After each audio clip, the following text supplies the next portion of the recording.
Hola, hola, bienvenidos, bienvenidas, ¿cómo están? Arrancamos con Todo Cultura y hoy vamos a hablar del coro de la Biblioteca del Congreso de la Nación. Vamos a hablar también de un encuentro de bibliotecas parlamentarias que se llevó a cabo también aquí en la Casa de las Leyes, en el Congreso de la Nación, donde participó la OEI, la Organización de Estados Iberoamericanos. Para eso invitamos a Andrea Telamani. Ella es coordinadora del proyecto Iberlectura, que es un proyecto justamente de promoción de lectura. Vamos a estar hablando de ella en detalle para que nos cuente esta actividad y de muchos otros temas también que abarca la Organización de Estados Iberoamericanos. Vamos a conversar, además, con Pablo Sartman. Él es director del coro de la Biblioteca del Congreso de la Nación. Viene con 9 integrantes. ¿Van a cantar en vivo? No lo sé, vamos a tener que ver el programa hasta el final para enterarnos qué es lo que va a suceder con el coro en Todo Cultura. Pero además, vamos a hablar de otros temas culturales que tienen que ver con la Cámara de Diputados de la Nación, porque nos visita la diputada nacional María Rosa Martínez. Ella es diputada nacional del Frente de Todos por la provincia de Buenos Aires y presentó 3 proyectos para fomentar el circo argentino. Habíamos hablado de esto tras bambalinas, queríamos invitarla hace tiempo para que nos visite en el estudio y hoy va a estar con nosotros conversando de este proyecto y de muchas otras propuestas culturales que suceden en la Cámara de Diputados de la Nación. Pero antes, como les mencioné, a la Biblioteca del Congreso, quiero contarles una curiosidad que trata sobre ella.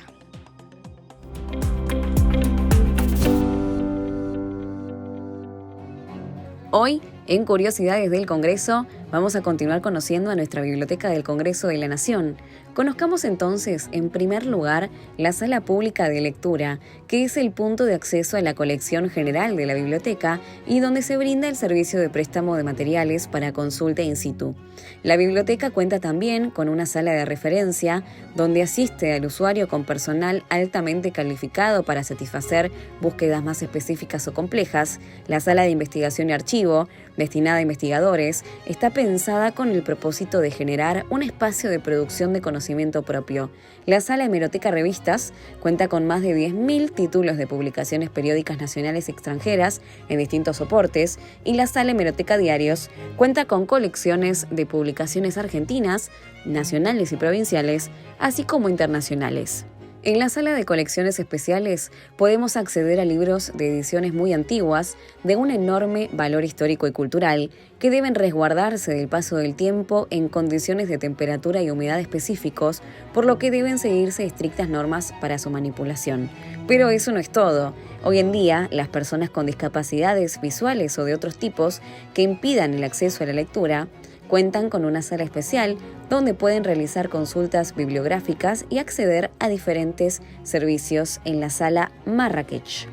Asimismo, el público infantil es también bienvenido en la sala María Elena Walsh, un moderno e interactivo espacio para niñas y niños de 4 a 10 años, donde se abordan las primeras aproximaciones a los libros a través del juego y la exploración de distintos contenidos con el apoyo pedagógico de personal capacitado.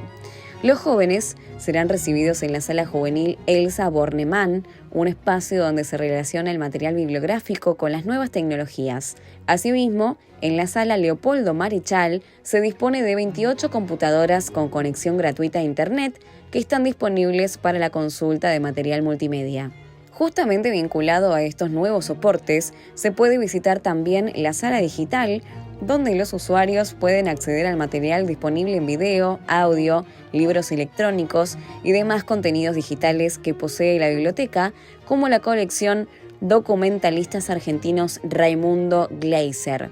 Por último, como la lectura no está divorciada del resto de las actividades culturales humanas, existe el espacio cultural de la Biblioteca del Congreso, que cuenta con 3 salas de exposiciones, un auditorio con capacidad para 130 asistentes, 4 aulas y un café-bar, el Bar Piglia. En todos estos diferentes espacios se realizan exposiciones de arte, ciclos de teatro y cine, talleres, conferencias, seminarios, encuentros de lectura y narración, entre otras muchas actividades. Para conocer su agenda basta con suscribirse al newsletter y recibir información periódica sobre sus actividades. La Biblioteca del Congreso, un modo fascinante de acceder a la cultura.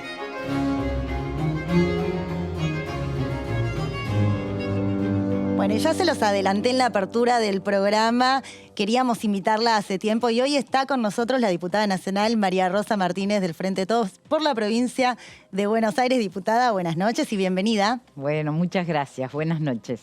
Buenas noches. Bueno, a ver, tenemos un montón de temas para hablar, pero hay uno que nos llama mucho la atención porque sos promotora, presentaste proyectos para el fomento del circo argentino. 3 proyectos, además. Por eso quería preguntarte un poco, primero, el por qué. ¿Por qué el circo argentino? Bueno, yo te diría que el circo argentino es una de las actividades artísticas más antiguas en nuestro país. Y además durante la pandemia fue muy vital, sí, sobre todo en términos de solidaridad. El colectivo de cirqueros se organizó para sustentar muchos de los artistas que durante la pandemia, bueno, habían perdido la posibilidad de trabajar. Claro. Y mostrar una solidaridad hacia adentro del colectivo muy interesante. Y empezaron a venir a plantearnos algunas propuestas. Por supuesto, siempre, yo digo que hay que ambicionar lo máximo. Los cirqueros querían un instituto del circo. Mira. Y nosotros dijimos, empecemos de a poco, como desde el pie, desde las cuestiones básicas, y empezamos a pensar en un Día Nacional del Circo, en homenaje a Pepe Podestá, autor del Circo Criollo. Recién estábamos viendo imágenes del Circo Podestá también. Sí, claro, hermosísimo. Hermosísimo. Además es una tradición que no solamente fomentaba distintos espectáculos de circenses, sino también una crítica política en esa época. Claro. Música, acrobacia. O sea, era una conjunción. Muchos dicen que el teatro argentino tiene que ver con el circo como predecesor. Bueno, empezamos por el primer proyecto, fue el del 6 de octubre, Día de Nacimiento de Pepe. Para el Día Nacional del Circo. Día Nacional del Circo, hubo acuerdo general. Empezamos a trabajar y a vincularnos con una red nacional de cirqueros que estuvieron acompañándonos durante todo el tiempo. Y la verdad que yo digo que lo nuestro, lo de los diputados, lo mío en particular, fue trabajar sobre una idea que fue amasada con ellos. Claro. ¿Y cuáles eran las inquietudes que acercaban también? Además de lo que fue el periodo de pandemia, que fue algo que nos agarró a todos desprovistos, de imprevisto, y en la que los artistas la pasaron bastante mal porque no podían salir a trabajar. Muchas actividades circenses tienen que ver con actividad que es en la vía pública, sí, en espacios donde concurre mucho público de forma presencial. Entonces, digo, más allá de periodo de pandemia, ¿qué otras inquietudes? No, el periodo de pandemia fue como la irrupción, por lo menos en esta Cámara. Inclusive el ministro Bauer nos decía que eran demandantes y él veía que había una actividad importante, pero fundamentalmente era la revalorización del circo como una actividad artística, creativa, que es multifacética. Y empezamos a pensar en actividades de fomento del circo. Crear un registro de actores y actrices circenses. Sí, definimos qué era ser cirquero. Ese registro es un registro al que se va a poder acceder fácilmente a través de la autoridad de aplicación, de forma individual y de forma colectiva, de forma cooperativa o en una construcción de pyme, que se pudieran inscribir. Discúlpame, pero justo dijiste algo muy interesante. ¿Cómo se define una persona que se dedica al circo, ¿no? La actividad circense? Bueno, se identifican un montón de actividades artísticas, desde la acrobacia, el canto, las posibilidades de los artistas de circo son enormes. Yo no me he traído aquí el proyecto para definir cuáles son todas las actividades, pero son una gran cantidad de actividades. Muchos de los artistas de circo comienzan con el circo callejero.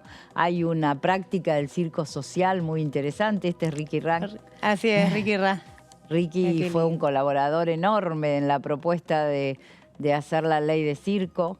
Él nos dijo durante la presentación que desconfiaba de las leyes, porque pensaba Mirá. muchas de las veces a él le ha tocado que los llevaran de la calle al calabozo, y decía, ¿cómo una ley? ¿Qué va a ser una ley? Y la verdad que la ley va a fomentar también que haya espacios disponibles en las localidades para que se pueda instalar una carpa. Fundamental, claro. Que se generen condiciones de fomento también que puedan garantizar que haya insumos, que haya posibilidades de subsidios, que haya posibilidades de créditos. Claro. Muchos de los artistas callejeros son trabajadores y trabajadoras, los artistas circenses con pocos derechos. Bueno, hay también ahí un planteo de derechos como trabajadores.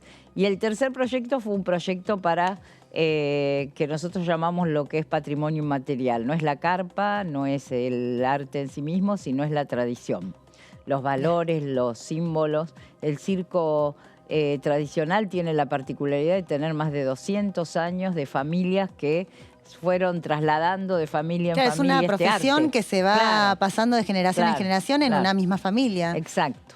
Y creemos que ahí hay mucho de lo itinerante, de lo familiar, que tiene que ser parte del patrimonio cultural argentino. Así que estos 3 proyectos fueron concluyendo de a uno por vez, y los presentamos juntos con los artistas, con Julieta Infantino, que es una antropóloga que se ha dedicado al estudio del circo, con Paola, que trabaja en el Ministerio de la Cultura, Sí. Que está ocupada dentro de industrias culturales de este tema del circo, y creemos que es muy viable que empecemos a revalorizar aquellas actividades creativas que nos permiten también pensar colectivamente en nuestra realidad. Así que estamos contentos y contentas. No, con me la propuesta. gusta mucho la propuesta, María Rosa, que presentaste, porque aparte estamos hablando, como vos dijiste antes, no solo es entretenimiento, sino que también es un modo de expresión. Exacto. ¿No? De decir algo, de Exacto. crítica social. Una Sí. crítica puede ser constructiva también, Siempre ¿no? debería ser constructiva, Totalmente, ¿no? abrazar a la crítica, Sí. ¿no? Para poder cambiar Sí. y actualizarse.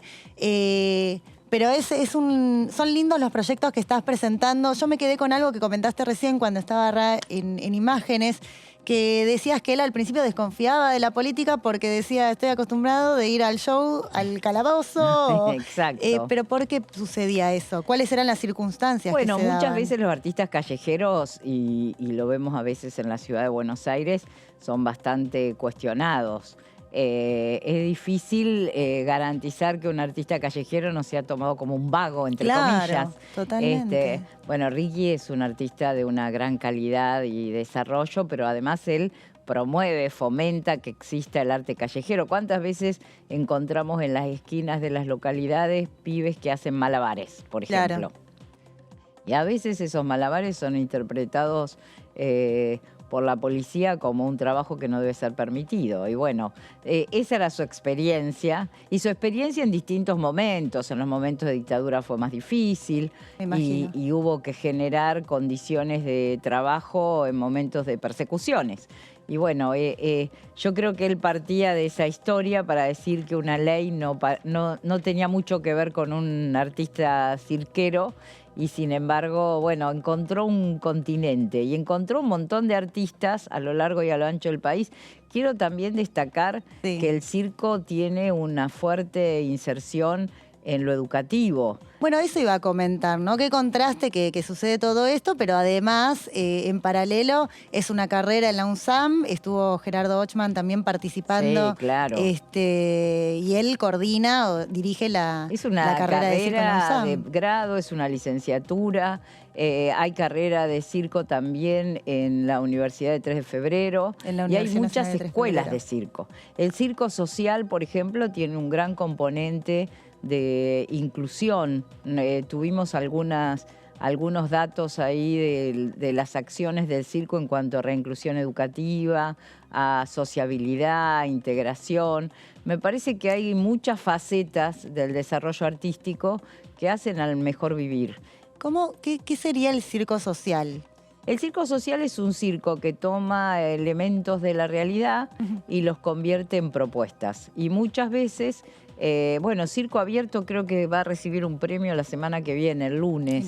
Y me parece que en momentos críticos de nuestra realidad, Circo Abierto también fue una propuesta que propuso la interacción. Claro. entre los artistas y el público. Y en el circo social hay muchos dispositivos educativos que sirven porque además es una actividad que pone al límite el desarrollo del cuerpo, de las posibilidades que tenemos los seres humanos de plasticidad y de movilidad, y junto con esto también la posibilidad de cooperación.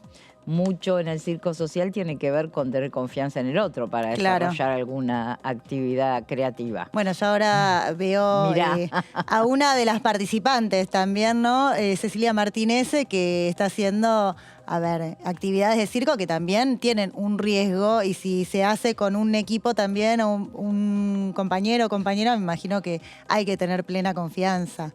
Exacto. Yo creo que promueve una manera de relacionarnos entre las personas. Y la verdad que todo lo que sea creatividad y formación y posibilidad de expresión nos hace bien como seres humanos. Sí, y sobre todo también conocer que no hay límites en el circo, porque uno tal vez piensa en circo y se imagina lo que ve en una película o lo que vio una vez de chico, y no sabe que el circo evolucionó y que tiene muchas disciplinas. Sí, inclusive que tienen que ver con la música, con el baile, con la acrobacia. Sí. Mira, el circo argentino, dicen algunos de los actores del Circo de Soleil, que fue inspiración para el Circo de Soleil. Nosotros recibimos inmigración de cirqueros en nuestros primeros años, y después hubo exportación de cirqueros argentinos en Latinoamérica y en Europa. Así que ha sido una tarea también de intercambio cultural muy fuerte. Acabas de mencionar al Cirque du Soleil, y me acuerdo, una vez me tocó hacer una nota en el Cirque du Soleil y tuve que estar entre dos acróbatas que pasaban al lado tuyo. Pasaban adelante de mis narices, no sé cómo se llaman, pero haciendo malabares. Haciendo malabares, exactamente. Pero ellos no solamente hacen eso, sino que también tienen cantantes líricos de ópera que cantan en el espectáculo. Por eso digo, el circo va mucho más allá de lo que uno puede pensar a nivel artístico. Claro. Yo conocí el circo en mi pueblo, que era un pueblo muy chico, con una carpa de circo a una cuadra de mi casa, y me parecía fascinante, maravilloso. Y hoy con los espectáculos de circo creo que ha habido una transformación permanente, una transformación que tiene que ver también con nuestra sociedad. Y creo que esa actividad tiene que ser parte de nuestra cultura y de la promoción y el fomento y el desarrollo y el crecimiento de nuestra cultura, porque es de una posibilidad de arte colectivo muy importante. Sí, y más allá también hablar de lo que son las características del circo argentino, porque después está el circo de cada región y de cada país, que es distinto. El nuestro también tiene sus características propias, ¿no? Locales. Sí. Así que, bueno, María Rosa, te agradezco muchísimo por estar hoy en el piso de Todo Cultura. Queríamos tu visita hace tiempo y lo logramos. Quiero agradecerle a la producción. Es muy hermoso esto, muy lindo todos los trabajadores que componen esto. La verdad Un gran equipo. Me parece muy interesante tener este gran equipo y estas instalaciones en nuestra Cámara de Diputados de la Nación. Gracias a vos. Muchísimas gracias. Bueno, María Rosa, un placer. Y te invito a que escuches, porque nosotros tenemos la sección, yo siempre lo digo, Diputados Recomiendan, donde has estado en una de las secciones. Diputados y diputadas que integran la Cámara de Diputados de la Nación nos recomiendan propuestas culturales de la provincia que representan. Hoy tenemos las recomendaciones de Luis Di Giacomo. Él es de Juntos Somos Río Negro, de la provincia de Río Negro, y vamos a ver qué nos recomienda.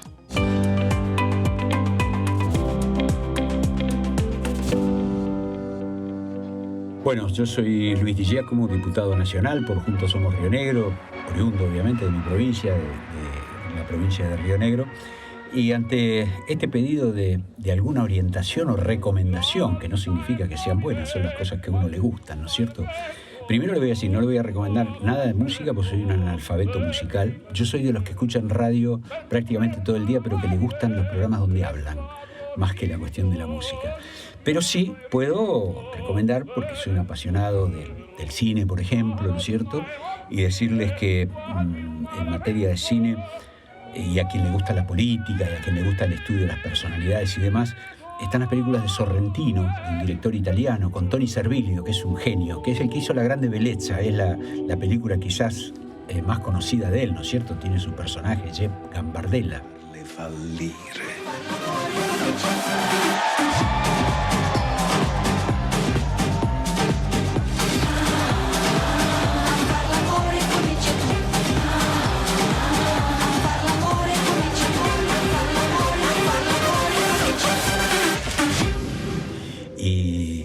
Después, este mismo Tony Servilio hace a Berlusconi, es otra de las películas que hace él. Hace Il Divo, que es la vida de Andreotti, también es de otro de los personajes políticos.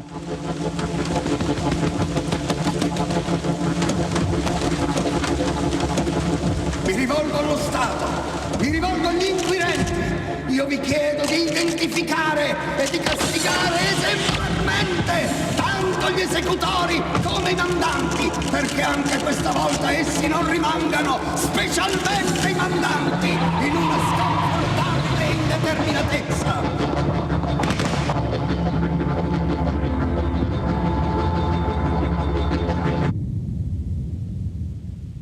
Y una película genial que se llama Viva la Libertad. Viva la Libertad es de un político que de repente se cansa de estar en la política, se retira y tiene algunas cuestiones que son realmente fenomenales, ¿no es cierto? Le van a preguntar a la señora porque lo buscan a este político que ha desaparecido, porque se desapareció, porque se rajó, ¿no es cierto? No quiere saber más nada. Y cuando le preguntan, escúcheme, dice, ¿tiene que tener algún amigo donde pudo haberse ido, alguna amiga? Y la señora, que es una diplomática, también dice, los políticos no tienen amigos.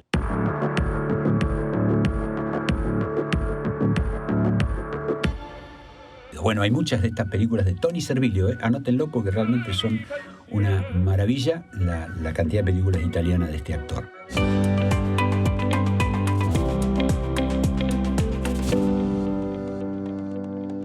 Hola, hola. Bueno, vamos a hablar de bibliotecas hoy. No vamos a hablar solo de la Biblioteca del Congreso de la Nación, sino de las bibliotecas parlamentarias que existen en Iberoamérica. Vamos a hablar del tercer encuentro de bibliotecas parlamentarias que se llevó a cabo en el Congreso de la Nación. Esta actividad fue acompañada por la OEI, la Organización de Estados Iberoamericanos. Y está con nosotros Andrea Talamoni. Ahí está. Exactamente. A veces nos trabamos, el vivo tiene esas cosas. Andrea Talamoni, vos sos coordinadora del proyecto de Iberlectura de la Organización de Estados Iberoamericanos. Sí. Bueno, ante todo, gracias por la invitación. Iberlectura es el proyecto de la OEI de promoción de la lectura en todo Iberoamérica. Claro. Y, bueno, como decías, estuvimos acompañando a la Biblioteca del Congreso junto con IFLA en la realización de este tercer encuentro de bibliotecas parlamentarias, que, bueno, creemos que digamos, apoyamos porque es fundamental estos intercambios que se pueden realizar en las bibliotecas parlamentarias, que tienen un rol fundamental, no solamente con las cámaras de diputados y senadores, donde obviamente brindan un apoyo impresionante, sino que bibliotecas como la BCN es una biblioteca pública, abierta, que brinda acceso a la información, dicta talleres, digamos, hay un montón de actividades que desde la OEI colaboramos con la BCN en todo esto. Y estos encuentros permiten fortalecer, digamos, lazos, intercambiar experiencias para, digamos, no solamente seguir cumpliendo su rol de apoyo a los senadores y senadoras y diputados y diputadas, sino que también ver qué otras estrategias pueden implementar a fin de llevar la lectura y la información a las comunidades, ¿no? Y poder cumplir con los objetivos 2030, ¿no? de acceso a la información, una educación equitativa, de calidad, etcétera. Claro, y bueno, ahora estamos viendo algunas imágenes de lo que fue este gran encuentro, aparte una jornada que contó con actividades culturales. Recién veíamos en escena también que estaban Luis Escaso, que es el director de la OEI, estaba también Carlos Selva, diputado nacional, que es justamente el presidente de la Comisión Administradora de la Biblioteca del Congreso de la Nación, con Ale Santa,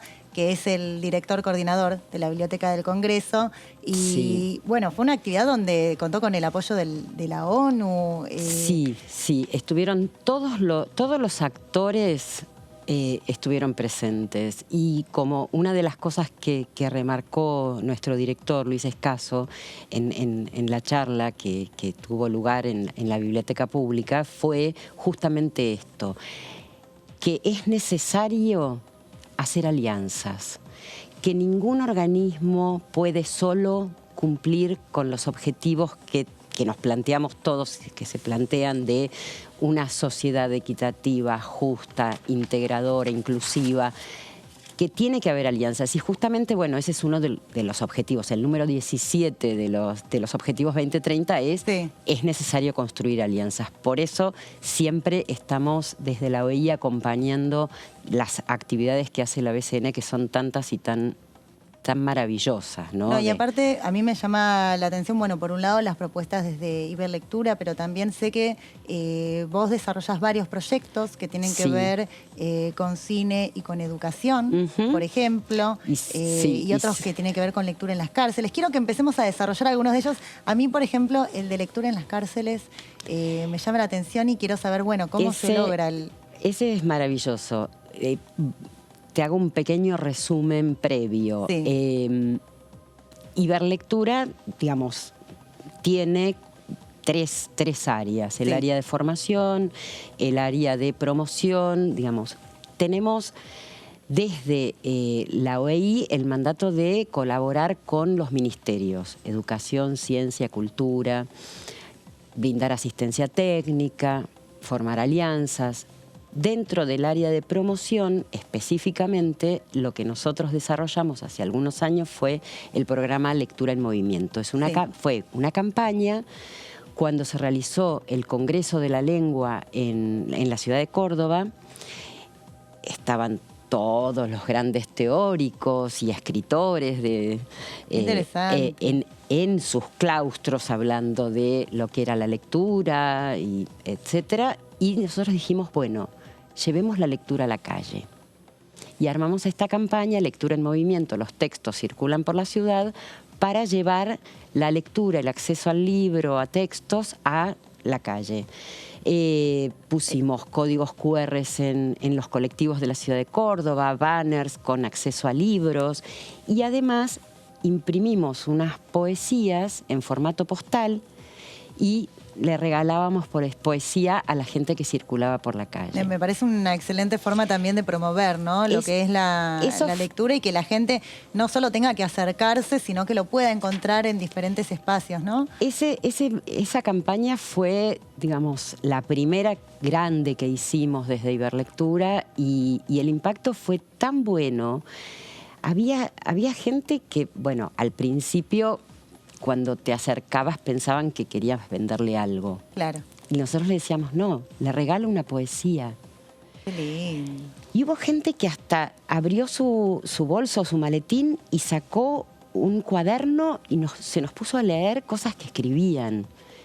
Qué momento, ¿no? Qué momento. Aparte, porque uno está sorprendiendo primero al transeúnte con una poesía, con una lectura, y el transeúnte termina sorprendiéndolos a ustedes con una poesía. Compartiendo algo, una producción propia. Y bueno, después la campaña se amplió, tuvimos socios, como por ejemplo la Biblioteca del Congreso, estuvimos en la Feria del Libro con ellos, festejando el Día de la Alfabetización, etcétera. Y después llegó el COVID y el aislamiento. Entonces pasamos a lectura en movimiento en casa. Claro, ¿cómo hicieron en ese momento, no? Hicimos la misma, digamos, campaña de promoción de la lectura con poetas iberoamericanos, lo hicimos en redes sociales. También elaboramos kits para docentes, para padres, para jóvenes, con acceso a bibliotecas, a materiales, con recursos educativos para las escuelas y los docentes. Y a partir de eso se nos planteó qué hacer con los enfermos de COVID, los enfermos leves, que estaban siendo aislados en Tecnópolis. Claro. El Ministerio de Cultura dijo, ¿qué podemos hacer? Claro, porque están en aislamiento, en un espacio ajeno, que no es su casa, y cursando una enfermedad que en ese momento... Es decir, necesitaban estar aislados, pero se sentían bien y con energía. Entonces desarrollamos talleres de artes visuales, de radio y también de lectura. El de lectura implicaba no solo el tema de leer, sino darles algunos tips para armar videopoemas. Y crearon cosas maravillosas. ¿Hay algún espacio donde hoy se pueda ver? En la página de oei.int / Oficina Argentina, se busca la Oficina Argentina y en Lectura en Movimiento, en Iberlectura está todo lo que se hizo en la ciudad de Córdoba. Están los kits de lectura en movimiento en casa, Sí. Hay un video de todo lo que se realizó en Tecnópolis. Ganamos premios con las dos campañas, muy con bien. la de lectura en movimiento, los textos circulan por la ciudad, ganamos 2 premios EICON. Y también ganamos el EICON de Oro con con Cultura en Movimiento en Tecnópolis. Cultura en movimiento. ¿Qué cultura? Claro, porque había radio, implicaba lectura, radio, claro. Artes visuales y lectura. Hubo desde intervenciones de barbijos. Bien. Después hicimos también todo un mural con todos los QRs de los videos poemas que habían producido. Entonces, bueno, eso era un poco lectura en aislamiento. Claro. Y ahí empezamos a pensar en el proyecto Cárceles. Claro, ¿cómo sigue esto, no? ¿Cómo sigue esta actividad? Porque, a ver, siempre hablamos de la importancia de la lectura, de que no solo es un derecho leer, sino que además te permite acceder a otros derechos. Es lo que digamos, no podemos concebir un ciudadano del siglo XXI sin las competencias de la lectura y la escritura. De hecho, hay muchas personas privadas de su libertad que se siguen formando en la cárcel. Absolutamente. Por eso es que, digamos, nosotros desde la OEI, digamos, lo que obviamente acompañamos, fortalecemos todo lo que tiene que ver con educación formal, con ámbitos formales, con el apoyo a bibliotecas, pero también llevar la lectura más allá de esos espacios. ¿Cuál fue la repercusión? ¿No? Bueno, ¿Qué impacto tuvo de evolución por parte de se está quienes desarrollando participan? en este momento. Nosotros lo que hicimos fue hablar con el Ministerio de Educación, con la modalidad Educación en Contextos de Encierro, justamente, y quisimos hacer una primera experiencia en cárcel de mujeres. Nos parecía que iniciar por ahí nos podía dar un plus, y se eligió el penal número 3 de Jujuy, de la provincia de Jujuy. Sí. Y realmente es impactante el compromiso, no solo de los docentes y los profes y de la modalidad de educación en contextos de encierro, sino de el personal del penal. Claro. El compromiso que asumieron. El compromiso y, a ver, a mí me conmovía ver publicación en la página del servicio penitenciario, en el Facebook de ellos, donde decían, la lectura, una herramienta para pensar como un nuevo futuro, ¿no? Digamos, claro. como para... Es que la lectura que también como herramienta no solo de aprendizaje, sino también de imaginar, es entretenimiento, es aprendizaje, y uno también puede transmitir a través de, cuando comentabas en Lectura en Movimiento, ¿no? Que iban por la calle y los sorprendían con textos escritos por los transeúntes, ¿no?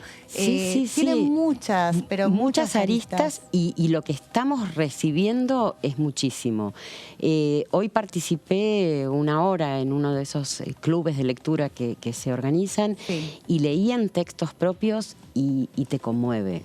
Y nosotros una de las cosas que armamos fue a cada una de las internas que participaba le regalamos un cuadernillo que se llama Bitácoras de Lectura, Bitácora de Lecturas, como para que ellas fueran... Ahí lo estamos viendo, puede ser, el cuadernillo estaba recién en las imágenes en el paño. Claro, esto fue en Córdoba. Claro. Esto fue en Córdoba, que con el plan de lecturas de la provincia, con el que seguimos todavía trabajando un montón de cosas, organizamos esto que fue Lectura en Movimientos. Esto eran voluntarios y voluntarias del ministerio, no necesariamente del área de lectura. Había gente que estaba en el área de orquestas y sucedían escenas como esta. Hermoso. Un señor que vive en la calle y que se queda disfrutando de alguien que le lee. Subíamos a los colectivos a leer y se les regalaba estas poesías y la gente estaba realmente conmovida. Y que tiene que ver también con la interacción social, ¿no? Con el compartir momentos, no solo con algo individual, porque uno tal vez piensa la lectura como algo individual. Claro. Y no, en este caso sería como un acto social. La lectura compartida es maravillosa. Totalmente. Andrea, el tiempo, acá me dicen, el tiempo es tirano, me dicen desde la cucaracha. Nosotros tenemos que ir a un corte, pero te agradezco muchísimo. No, gracias por la invitación. Estar hoy en el piso. Es un placer conocer un poco más sobre este proyecto que coordinás de Iberlectura y de las actividades que hace la OI. Andrea Talamoni, un gusto. Muchas gracias. Y nos vamos a un corte. Ustedes no se vayan porque ya volvemos.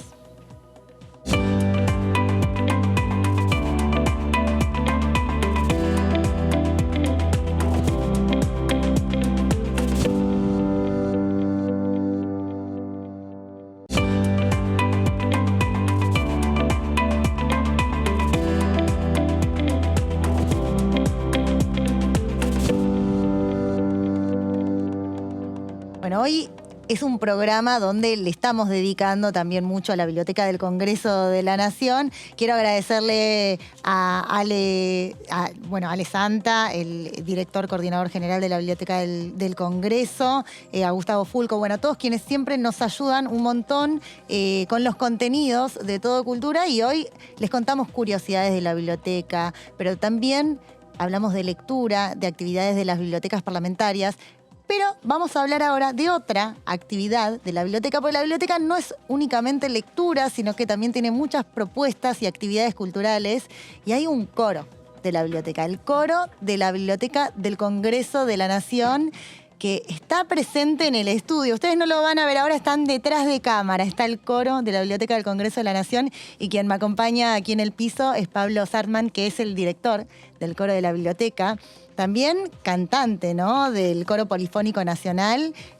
Bueno, Pablo, bienvenido, buenas noches. ¿Qué tal, Maya? Un gusto. Y en primer lugar agradecerles la oportunidad que nos dan de poder mostrar lo que hacemos desde el coro de la biblioteca.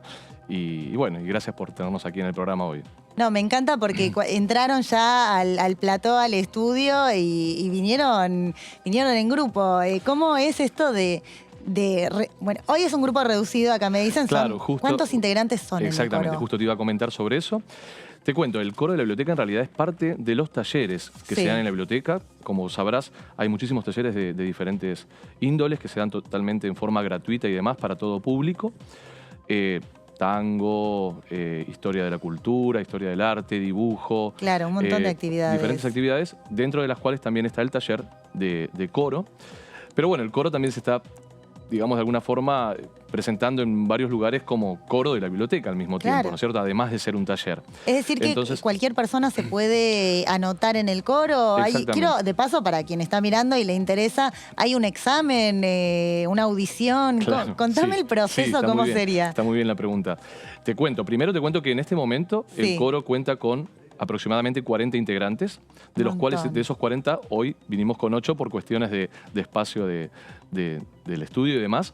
Está muy bien, en representación. En representación tenemos 40 integrantes que, como bien preguntabas vos, se pueden inscribir, y hay una mínima audición que se hace como para que aquellas personas que se inscriben vemos si tienen alguna, digamos, característica básica como para poder ser parte de un coro, ¿no? Porque, bueno, hay que tener afinación, tener la voz sana. A mí me bochan enseguida. Entonces... No, absolutamente. Lo que sí quiero decir con que todo el mundo... con nódulos ya está. Bueno, reprobada. Eso se ve, porque en todo caso yo lo que trato de hacer es, si encuentro alguna particularidad en alguna persona, le recomiendo o ir a tomar primero clases de canto en forma particular, como para preparar el instrumento, o hacer foniatría, o ir a ver si de repente a veces escucho un escape de aire, lo cual es que la persona está cantando y se siente como de fondo un poquito de un hilito de aire que está saliendo. Bueno, ahí puede haber algún hiatus o alguna de las cositas que vos mencionabas recién, y siempre es bueno, en todo caso, consultar algún foniatra y demás para ver qué está pasando. Claro. Pablo, vos recién me contabas que son 40 los integrantes del coro, los estamos viendo ahora en pantalla, pero además tenemos un tape para verlos en acción. Así que vamos a ver al coro de la Biblioteca del Congreso de la Nación.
Bueno, ahí estamos escuchando el coro de la Biblioteca del Congreso y Pablo, vos sos el director. ¿Qué estaban entonando en este clip, en este video? Bueno, esto es una obra que se llama El señor Juan Sebastián, que es justamente de María Elena Walsh.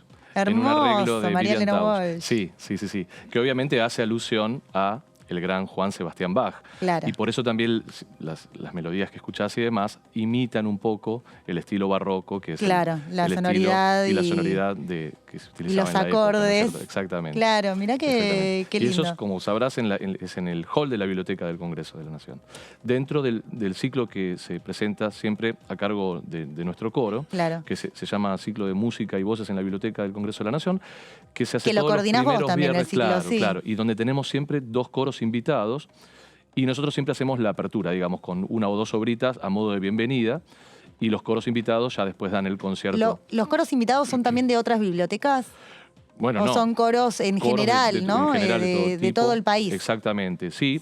De todo el país es más difícil porque a veces se tiene que trasladar, pero justamente que hablas de eso, quiero aprovechar a comentarte también que en época de pandemia, el año pasado, hicimos un evento muy importante. Lo recuerdo, sí. ¿Lo recordás? No, pero contanos, por favor. Sí, que lo he llamado Argentina canta en tiempos de pandemia. Sí. Y que justamente fue un evento virtual, porque nadie podía salir de su casa, y nosotros tampoco, pero donde convoqué a un coro de cada una de las provincias de la República Argentina e hicimos un ciclo de 3 conciertos virtuales donde estuvieron representados todas las provincias de la República y nosotros representando a la capital federal. Pero bueno, fue una movida muy grande, pero realmente fue un acto, creo, federal que quizás no es muy difundido y demás, pero que tuvo una gran connotación tanto para los coros de los diferentes lugares de nuestro país, como también como sensación, ¿no?, de unión y de mensaje, ¿no?, de esta federalismo. Yo me imagino que la música también da eso, ¿no?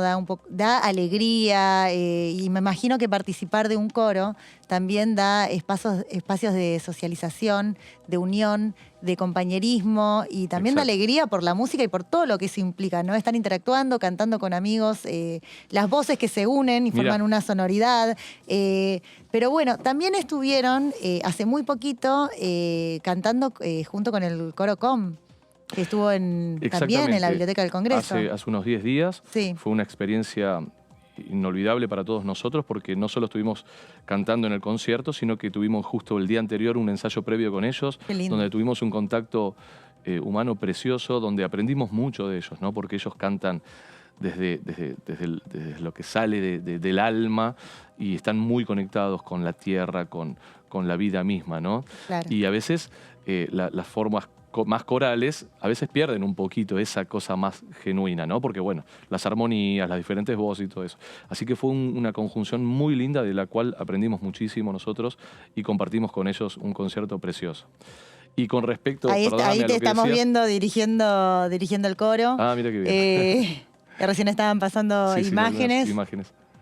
Claro, hermoso, son un montón. Y con respecto a lo que vos decías, tal cual, lo dijiste perfectamente, que el coro es un lugar donde uno puede y debe dejar su ego de lado para fundirse en un bien común mayor. Y eso es lo que yo siempre trato de dar como mensaje, ¿no? Sobre todo siendo el coro de la Biblioteca del Congreso, ¿no? Donde cada integrante tiene su particularidad, sus ideas, sus diferencias de edades, de todo, pero cuando nos ponemos en pos de un bien común, todas esas diferencias se dejan de lado y nos sentimos hermanados. Por eso siempre es un mensaje que trato de dar. Y Pablo, sobre todo, bueno, yo escucho lo que estás diciendo y pienso a la gente que está en su casa mirando el programa, que la música y el coro, sobre todo esto de la unión, no es algo metafórico. Que intenten en sus casas entonar una nota con la familia, con quien tengan al lado, e intenten unir esa nota a la par. Y es una fusión.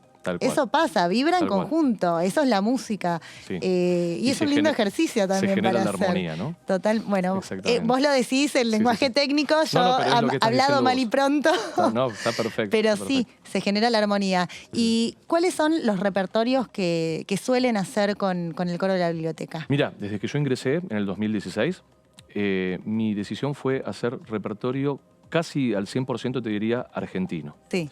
Tanto o de compositores argentinos o de letristas argentinos y de todo tipo de digamos, de características o géneros, ¿no? Tango, folclore, música académica, pero tratando de que siempre sea música nacional. Bien. Por una cuestión simplemente que me parece que corresponde y viene muy bien difundir a nuestros compositores y demás desde un lugar donde yo lo siento que es un lugar de servicio, ¿no? Porque no es lo mismo un coro particular o privado que un coro que pertenece a una institución como el Congreso de la Nación. Claro, o de la que Biblioteca promueve la cultura también argentina, nacional. ¿no? La cultura nacional. ¿Hoy qué van a cantar hoy? Sí, sí. Van a cantar porque me imagino que tenemos un hermoso público, una hermosa audiencia en vivo hoy, pero espero que canten también, Vamos a hacer ¿no? una obra maravillosa de don Atahualpa Yupanqui, La Chacarera de las Piedras. Hermoso, muy bien. Y yo, porque esto en la tele es así, pasa todo muy rápido. Lo sé. Y me gustaría saber, porque bueno, hay dos formas de participar. Uno puede participar del coro como cantante, como integrante del coro y también como escucha, como un espectador, ¿no? ¿Dónde uno se puede informar de cómo participar? ¿Hay que anotarse? Sí, bueno, en la misma página de la biblioteca o acercándose al espacio cultural de la biblioteca, en Alsina 1835, ahí pueden informarse, pueden venir. Yo siempre estoy tomando audiciones.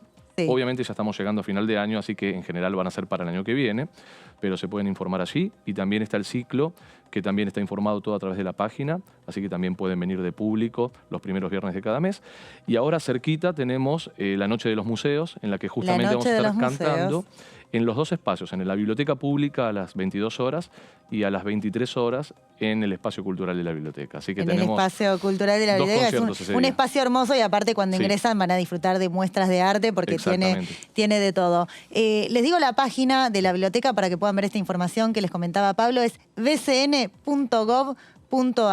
Y Pablo, yo antes de que nos despidamos con el coro cantando en vivo, te quiero agradecer a vos, Pablo Sarman, que sos el director del coro de la Biblioteca del Congreso de la Nación, y también, bueno, a Hermitas, a Beatriz, a Cristina Susana, a María Luisa, a Irma Teresa, a Carlos, Roberto, Alfredo Osvaldo, Daniel Néstor y Daniel Alberto. Digo los dos nombres porque hay dos Daniel en el coro que vinieron hoy al piso.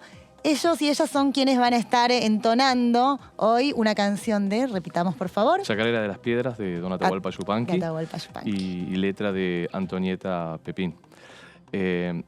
Lo que sí también quisiera decir antes de terminar, además de agradecerte a vos y a todo Diputados TV, agradecer también, por supuesto, a Alejandro Santa y a Olga Laviña, que es la directora de Gestión Cultural, que bueno, obviamente si no fuera por la decisión y voluntad de ellos, nada de todo esto que estábamos hablando podría ser, así que siempre me gusta ser agradecido y nombrarlos también, por supuesto. Muchísimas gracias, Pablo, muchísimas gracias al coro que está hoy presente. Nos vamos a ir con el coro en vivo. Yo me despido, nos vemos el próximo miércoles y ahora un poco para deleitarnos con el coro de la Biblioteca del Congreso de la Nación. Aquí canta un caminante que muy mucho ha caminado y ahora vive tranquilo en el Cerro Colorado.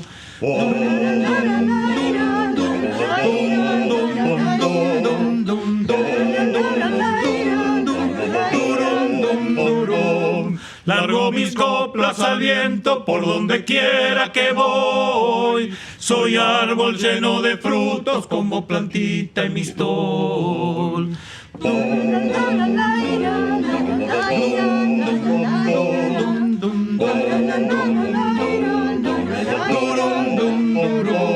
Cuando ensillo mi caballo me largo por las arenas y en la mitad del camino ya me he olvidado de las penas. Camiñaga, Santa Elena, el Churquirrayo cortado. No hay pago como mi pago, viva el Cerro Colorado.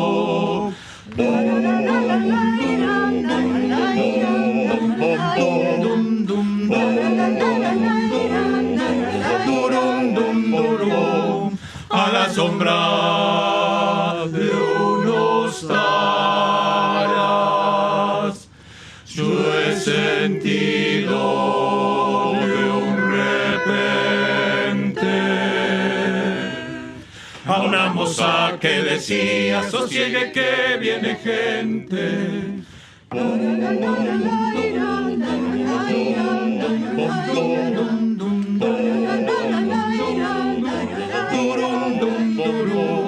Te voy a dar un remedio que es muy bueno para las penas. grasita de iguana macho mezclita con yerba buena.